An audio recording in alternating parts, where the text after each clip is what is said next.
স্বরাষ্ট্রমন্ত্রী যে আমরা তো সংবিধান সংস্কার পরিষদ সদস্য হিসেবে শপথ নেই নাই, এটা কিন্তু খুবই বিভ্রান্তিকর বক্তব্য। কারণ তিনি নিজে জাতীয় ঐক্যমত্য কমিশনে ছিলেন।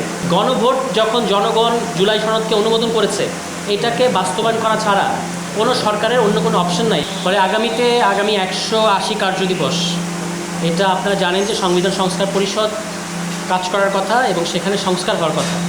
যদি আগামী সংসদ যে 12 তারিখে ডাকা হয়েছে অধিবেশন, সেখানে যদি সরকার এ ব্যাপারে শপথ নেওয়ার ব্যাপারে ইতিবাচক মনোভাব না দেখায় এবং যদি সংবিধান সংস্কার পরিষদ গঠন না করে, তাহলে অবশ্যই এটা বাংলাদেশকে একটা অস্থিতিশীলতার দিকে ঠেলে নিয়ে যাবে এবং সেক্ষেত্রে সম্পূর্ণ দায় নিতে হবে সরকারকে।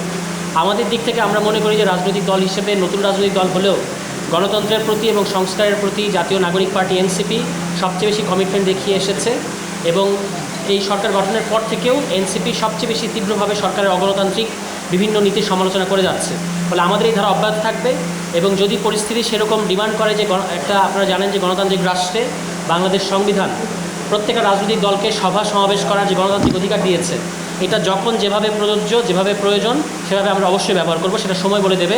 কিন্তু আমরা এটা বলতে চাই যে সংস্কার এবং বাংলাদেশকে গণতান্ত্রিক পথে নিয়ে যাওয়ার জন্য, ফ্যাসিবাদী ব্যবস্থা বিলোপ করার জন্য এনসিপির তরফ থেকে যত ধরনের পদক্ষেপ সংসদের ভেতরে, সংসদের বাইরে, যেটা আমাদের সম্মানিত আহ্বায়ক এবং বিরোধী দলীয় চিফ হুইপ ইতিমধ্যে বলেছেন যে সংসদের ভেতরে এবং সংসদের বাইরে এনসিপির পক্ষ থেকে এনসিপি সরব ভূমিকা রাখবে। এর পাশাপাশি চারু স্টাইলিশ লিভিং,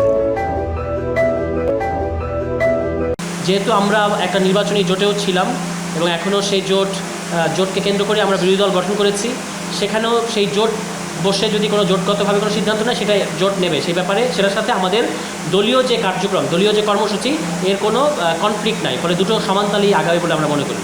সংসদীয় আসন বা সংখ্যাগরিষ্ঠতা যখন কোনো দলের থাকে, তারা সংবিধান সংশোধন করতে পারে, এটা সত্য। কিন্তু তার আগে জুলাই সনদকে বাস্তবায়ন করতে হবে। জুলাই সনদ বাস্তবায়ন করার পরে সংবিধানের যে অবস্থা দাঁড়াবে, যে সংবিধানটা যে জায়গায় যাবে, সেটাকে আপনি জুলাই সনদে বর্ণিত যেভাবে বলা আছে যে নিম্নকক্ষের 2/3, উচ্চকক্ষের সাধারণ সংখ্যাগরিষ্ঠতা এবং গণভোটের মাধ্যমে আপনি সংবিধান সংশোধন করতে পারবেন। ফলে সেটা আপনি মৌলিক সংস্কারের ক্ষেত্রে তখন আপনি করতে পারবেন।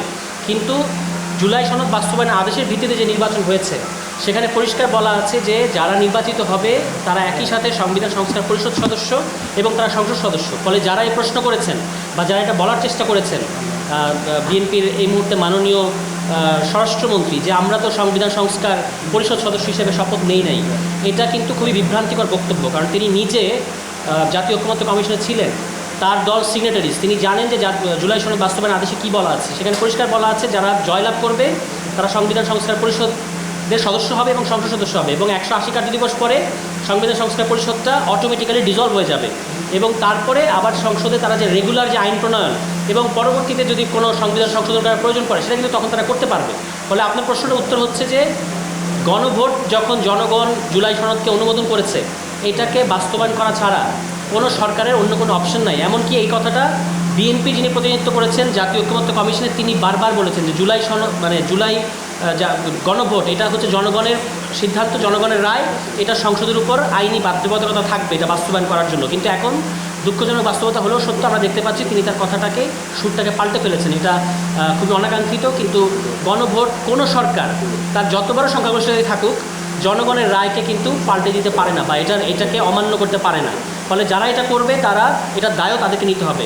আপনারা জানেন যে বাংলাদেশ ইতিহাসে ইতিপূর্বে তত্ত্বাবধায়ক সরকার ব্যবস্থা, এটা ছিল জনগণের আন্দোলনের ফসল। সেটাকে যখন আওয়ামী লীগ এসে 2/3 জোরে বাতিল করে দিয়েছিল এই 2011 সালে, এটার কনসিকুয়েন্স কিন্তু আওয়ামী লীগকে ফেস করতে হয়েছে। ফলে এখন যারা গণভোটকে অবজ্ঞা করবে, গণভোটকে যারা অবৈধ কিংবা গণভোটের রায় আমরা মানতে বাধ্য না, এই সমস্ত কথা যারা বলবে, বাংলাদেশের জনগণও তাদের ব্যাপারে সিদ্ধান্ত নেবে বলে আমরা মনে করি।